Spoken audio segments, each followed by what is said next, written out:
Waspada dan berhati-hati pada gerakan pemurtadan. Allah Subhanahu wa Ta'ala telah berfirman, orang-orang Yahudi dan Nasrani tidak akan senang kepadamu hingga kamu mengikuti agama mereka. Al-Quran Surah Al-Baqarah, ayat 120. Demikian disinyalir oleh Al-Quran tentang upaya segolongan manusia yang berusaha dengan berbagai cara untuk mengeluarkan umat Islam dari agamanya. Mereka dengan sengaja dan dengan segala macam usaha membujuk umat Islam agar menarik diri dari agamanya. Mempengaruhi dengan cara-cara yang dilancarkannya kepada umat Islam agar berpaling dan berpindah ke agama mereka. Setidak-tidaknya harapan mereka adalah kaum muslimin tidak lagi menjalankan ajaran-ajaran agamanya yang suci dan murni. Berbagai jalan mereka tempuh, berbagai peluang dan sarana mereka memanfaatkan. Hingga sampai sekarang pun aksi-aksi pemurtadan mereka terhadap umat Islam masih terus berlangsung, bahkan lebih variatif. Mereka menyelubungkan diri pada kegiatan-kegiatan sosial. Memberi jaminan finansial pada masyarakat fakir miskin, melalui lembaga pendidikan, kesehatan, hingga mengubah pola perkawinan. Gerakan golongan kafir untuk memurtadkan umat Islam memang dengan memakai semua jalan yang memungkinkannya bergerak. Kita tak bisa mengelak untuk bersikap waspada terhadap mereka. Gerakan pemurtadan umat Islam yang telah mereka lakukan memaksa kita harus bertindak hati-hati sekaligus introspeksi diri. Sebab sasaran tipu daya muslihat mereka adalah kaum Islam yang taraf hidupnya lemah. Ada suatu perbedaan sikap umat Islam dalam menghadapi pemurtadan antara zaman dahulu dengan zaman sekarang. Umat Islam dahulu menghadapi kaum yang murtad bersikap tegas. Tetapi sekarang tiada pernah terdengar hal serupa dalam menghadapi kaum yang membangkang tersebut. Satu analisa yang dapat dikemukakan di sini adalah bahwa perbedaan sikap tersebut disebabkan oleh semangat umat Islam yang lemah dalam menegakkan kalimatullah, dalam jihad fisabilillah. Seolah-olah jiwa semangat umat Islam sekarang beku, semangat umat Islam pudar dan luntur. Secara implisit kegiatan mereka yang hendak memurtadkan kaum muslimin tersebut seolah-olah tiada berhubungan dengan tujuan-tujuan yang sangat jauh atas kegiatan sosial yang mereka lakukan. Cara-cara atau bentuk-bentuk memurtadkan umat Islam, antara lain bergerak. 1. Melalui perkawinan. Perkawinan yang diharapkan adalah yang timbul dari rasa saling mencintai, ikhlas dan jujur. Untuk maksud tersebut harus ada kesamaan akidah, persesuaian budi pekerti serta kesatuan tujuan. Dengan dasar persesuaian ini maka perkawinan dapat mendatangkan ketenangan, kasih sayang yang membawa kepada kebahagiaan hidup serta ketentraman bagi anak-anak dan keluarga. Dan maksud tersebut tidak akan dapat dicapai dengan sebaik-baiknya kecuali bila suami istri bersamaan dalam akidah dan agama. Sehingga kedua-duanya merupakan dua orang muslim yang melaksanakan tugas Islam dan menjaga perintah-perintahnya, sedang Islam mempunyai peranan dalam mempererat tali hubungan antara keduanya. Di tengah-tengah pergaulan yang terjadi sekarang terjadi pembauran antara umat yang murtad dengan kaum muslimin. Banyak kita lihat seorang pria muslim yang taat beribadah menikahi seorang wanita musyrikin, dan kemudian hidup dalam satu atap dengan anak-anak mereka yang berpihak pada ibunya. Kita saksikan pula pemuda-pemuda muslim telah tergiur kepada gadis-gadis musyrikin dengan alasan cinta tiada lagi terbendung. Atau pemuda-pemuda musyrikin menikahi gadis-gadis muslim dengan maksud-maksud tertentu di luar tujuan perkawinan itu sendiri. Padahal langkah mereka sangat melanggar ketentuan-ketentuan Allah Subhanahu wa Ta'ala.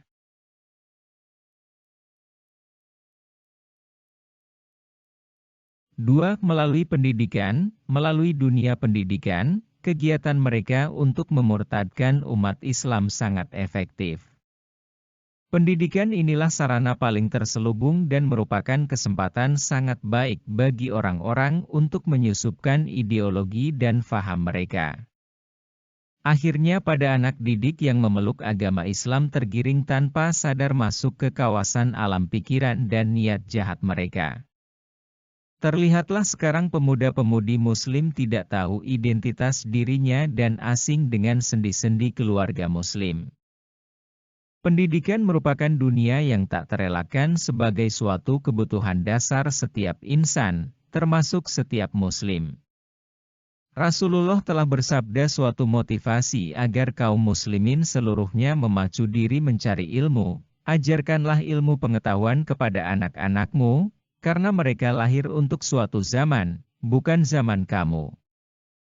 Benar sekali kata hadits ini, bahwa hari ini tidak sama dengan hari esok. Tantangan dan kebutuhan kini pun tidak sama dengan tantangan dan kebutuhan esok. Sebab itu mempersiapkan generasi Islam adalah desakan yang sangat mutlak. Pemuda-pemuda Islam adalah generasi yang akan mengemban amanat untuk melanjutkan gerak sejarah umat manusia. Karena itu kita terbebani amanah yang tidak kecil terhadap masa depan mereka, sebagaimana Allah berfirman, dan hendaklah takut kepada Allah orang-orang yang seandainya meninggalkan di belakang mereka anak-anak yang lemah, yang mereka khawatir terhadap kesejahteraan mereka. Oleh sebab itu hendaklah mereka bertakwa kepada Allah dan hendaklah mereka mengucapkan perkataan yang benar. Al-Quran Surah An-Nisa, ayat 9. Kaum kafirin itu justru menjadikan pendidikan sebagai sarana untuk memurtadkan kaum muslimin dengan provokasinya bahwa isi kitab suci Al-Quran telah usang.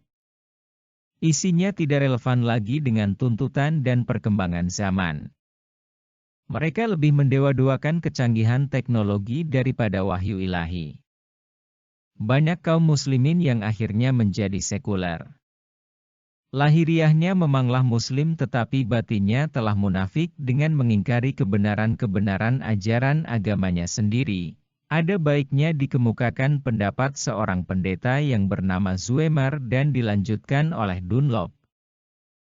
Untuk dijadikan kewaspadaan bagi kita umat Islam, sewaktu mencanangkan politik pendidikan di Mesir yang dikutip oleh Muhammad Sa'idi Al-Qahtani, bahwa untuk menghancurkan akidah umat Islam adalah dengan melalui kurikulumnya.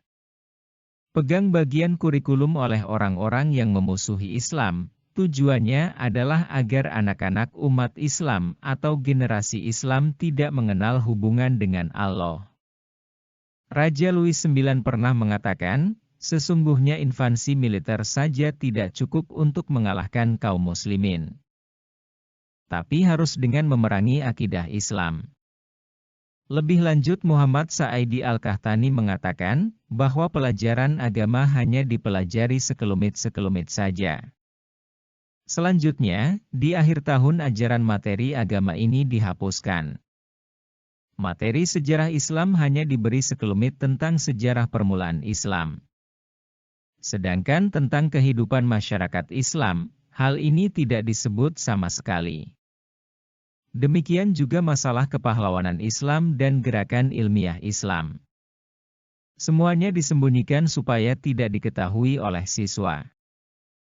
Pada saat yang sama, sejarah yang bukan Islam, kebangkitannya, tokoh-tokohnya, dan pahlawan-pahlawannya dipelajari sedemikian luas.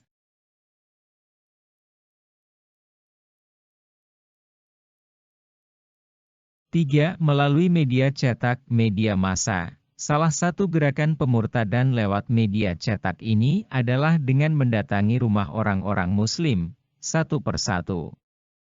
Mereka membawa buku-buku, majalah dalam berbagai judul yang dicetak sangat rapi dan indah, membagi-bagi stiker yang di dalamnya ada gambar Yesus dan kata-kata ajakan, bahkan mereka pun membawa kitab sucinya. Dengan dalil bahwa sebenarnya semua agama itu sama, mereka berusaha mempengaruhi alam pikiran kaum muslimin yang imannya lemah.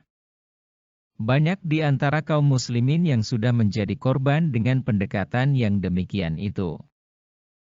Sarana-sarana penerangan, selain media cetak, ada media lain seperti radio, TV, sinema dan video serta internet, memiliki dampak yang besar dan signifikan terhadap perkembangan mentalitas seluruh lapisan masyarakat.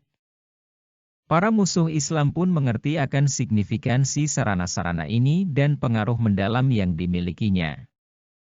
Mereka pun berusaha untuk bisa menggenggamnya, dan melalui media ini mereka menyebarkan apa yang telah mereka gariskan untuk merusak kaum muslimin dan mengeluarkan mereka dari agama Islam yang mereka peluk.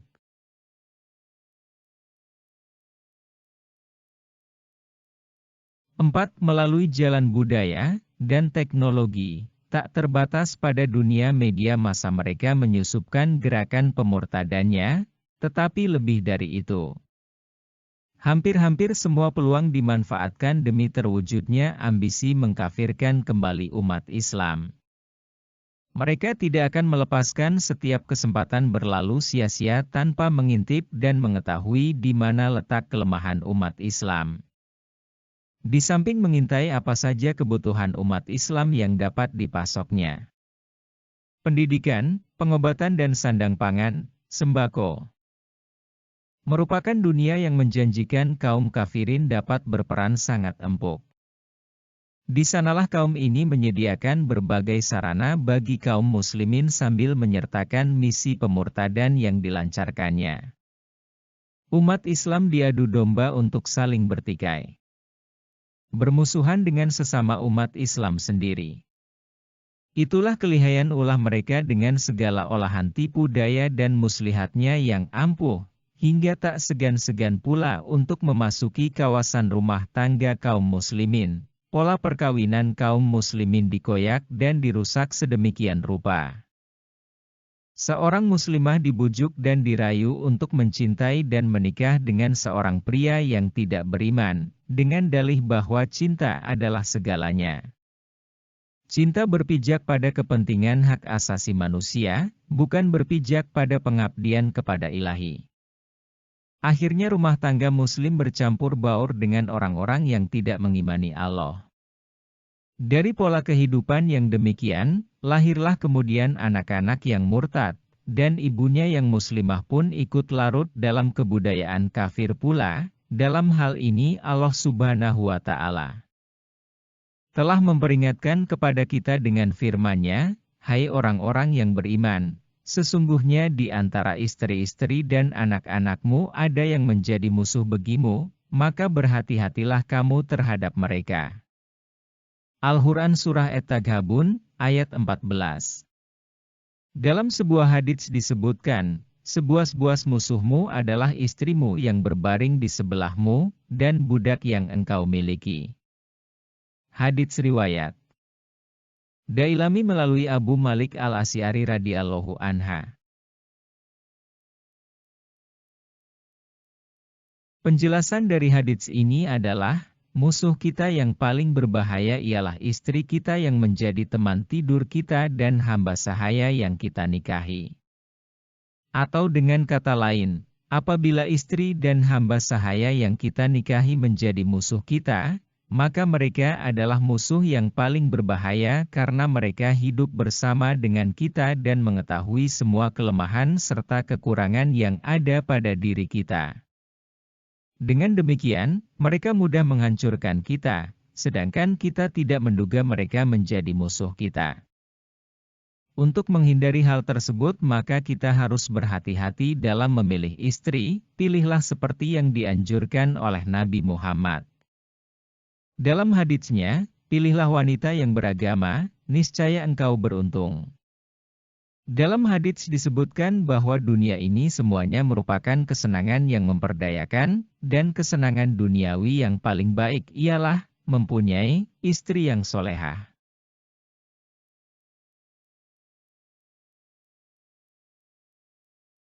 5. Aliran-aliran sekularisme. Sesuatu yang paling kotor dan paling berbahaya yang dihadapi oleh kaum muslimin di zaman sekarang ini adalah penyebaran aliran-aliran sekularisme di tengah-tengah umat Islam. Aliran-aliran destruktif ini dimaksudkan untuk menghapus syariat Allah dari muka bumi, menjauhkannya dari realitas kehidupan kaum muslimin, dan memecah belah wala, kaum muslimin yang satu menjadi sekian banyak dalam bentuk wala, jahiliyah. Jika wala, seorang muslim terhadap agamanya sudah tercabut, ketika itu mudahlah baginya untuk menerima bentuk pemikiran apapun dan rela terhadap kondisi yang dialaminya, sekalipun dalam bentuk mengekor dan kalah. Tujuan pertama dan terakhir dari aliran-aliran kafir ini, yang disebut oleh Muhammad Sa'idi Al-Qahtani, adalah mengeluarkan orang muslim dari keislamannya dan memutus walanya kepada Tuhan, agama, dan saudara-saudaranya sesama mukmin. Kemudian mengembalikan mereka kepada spirit jahiliyah yang tercermin dalam ketaatan, kepatuhan, dan ketundukan kepada aliran-aliran kafir ini, serta kepada togut-togutnya. Juga mengembalikan kaum muslimin kepada kejahiliahan ras, nasab, tanah serta seluruh jenis kebusukan yang Allah telah perintahkan kaum muslimin agar meninggalkannya, karena ia akan memutus ikatan-ikatan Islam satu demi satu.